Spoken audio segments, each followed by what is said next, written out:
ಈ ದಿನ ರವೆ ಇಡ್ಲಿ ಹಿಟ್ಟಿನ ಬೋಂಡ ಮಾಡೋ ವಿಧಾನ ನೋಡೋಣ. ರವೆ ಇಡ್ಲಿ ಹಿಟ್ಟು ಬೆಳಗ್ಗೆ ಉಳಿದಿರೋದಿದು. ಸಾಯಂಕಾಲಕ್ಕೆ ಸ್ನ್ಯಾಕ್ಸ್ ಮಾಡಲಿಕ್ಕೆ, ಬೋಂಡ ಮಾಡಲಿಕ್ಕೆ ಬೇಕಾದ ಸಾಮಗ್ರಿಗಳು: ರವೆ ಇಡ್ಲಿ ಹಿಟ್ಟು ಒಂದು ಪ್ಲೇಟ್ಗೆ ಆಗೋಷ್ಟಿದೆ,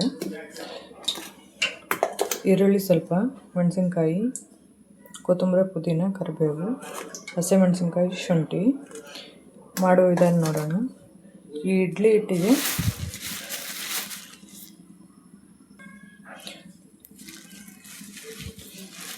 ಈ 2 ಸ್ಪೂನ್ ಕಡಲೆ ಹಿಟ್ಟು, ಕಡಲೆಬೇಳೆ ಹಿಟ್ಟು,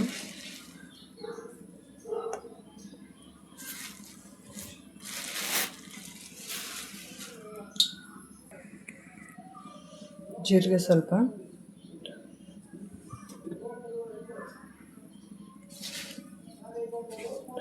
ರುಚಿಗೆ ತಕ್ಕಷ್ಟು ಉಪ್ಪು,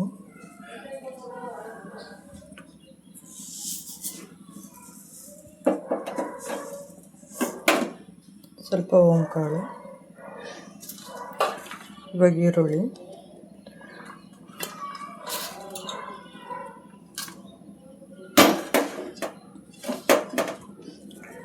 ಕರಿಬೇವು, ಪುದೀನ,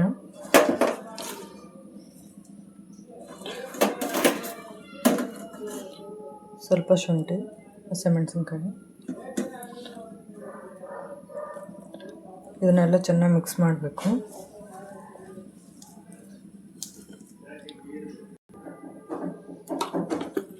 ಸ್ವಲ್ಪ ಖಾರ ಹಾಕ್ತಾಯಿದ್ದೀನಿ, ಸ್ವಲ್ಪ ಸೋಡಾ, ಚಿಟಿಕೆ ಸೋಡಾ ಹಾಕಿದ್ದೀನಿ. ಇದನ್ನು ಚೆನ್ನಾಗಿ ಮಿಕ್ಸ್ ಮಾಡಬೇಕು. ಮಿಕ್ಸ್ ಮಾಡಿದ ನಂತರ ಬಿಸಿ ಕಾದ್ರೆ ಬಾಣಲೆ ಎಣ್ಣೆ ಕಾಯಕ್ಕಿಟ್ಟಿದ್ದೀನಿ ಡೀಪ್ ಫ್ರೈ ಮಾಡಲಿಕ್ಕೆ. ಈ ಥರ ಚೆನ್ನಾಗಿ ಮಿಕ್ಸ್ ಮಾಡ್ಕೋಬೇಕು. ಇದಕ್ಕೆ ಕಾದಿರುವಂಥ ಎಣ್ಣೆ ಹಾಕಬೇಕು, ಬಿಸಿ ಬಿಸಿ ಆಗಿರೋದು. ಇದನ್ನು ಮತ್ತೆ ಮಿಕ್ಸ್ ಮಾಡಬೇಕು.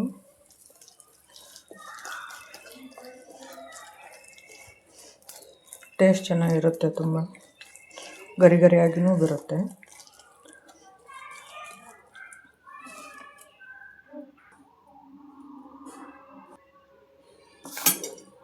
ಎಣ್ಣೆ ಕಾದಿದೆ, ಇವಾಗ ಸ್ವಲ್ಪ ಸ್ವಲ್ಪ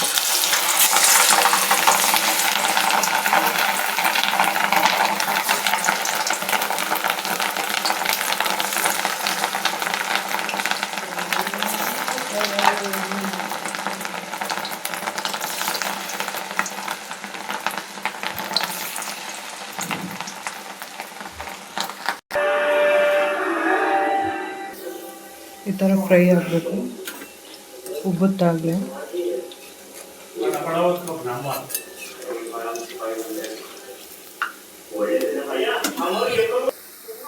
ಸ್ವಲ್ಪ ಅಂಟ್ಕೊಳ್ಳುತ್ತೆ, ಅದೇ ಬಿಟ್ಕೊಳ್ಳುತ್ತೆ. ನಮಗೆ ಈ ಥರ ರೌಂಡಾಗಿ ಬರುತ್ತೆ, ಅದೇ ತೇಲುತ್ತೆ, ಫ್ರೈ ಆಗುತ್ತೆ ಕ್ಲೀನಾಗಿ.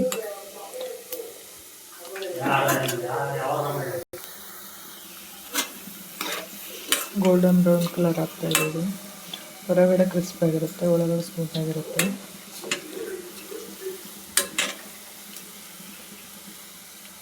ಚಟ್ನಿ ಜೊತೆ ತಿಂದರೆ ತುಂಬ ಚೆನ್ನಾಗಿರುತ್ತೆ. ಸಾಯಂಕಾಲ ಸ್ನ್ಯಾಕ್ಸ್ಗೆ ಕೂಡ ತುಂಬ ಚೆನ್ನಾಗಿರುತ್ತೆ. ಮಕ್ಕಳಿಗೆ ಟೀ, ಕಾಫಿ ಜೊತೆಗೆ.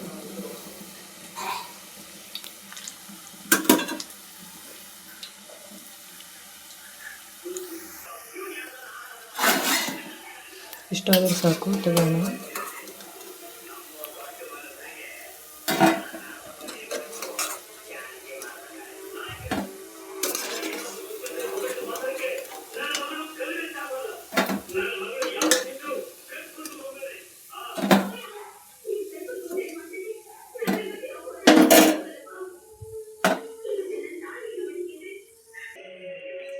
ಬಿಸಿ ಬಿಸಿ ಬೋಂಡ, ರವೆ ಇಡ್ಲಿ ಬೋಂಡ ರೆಡಿಯಾಗಿದೆ.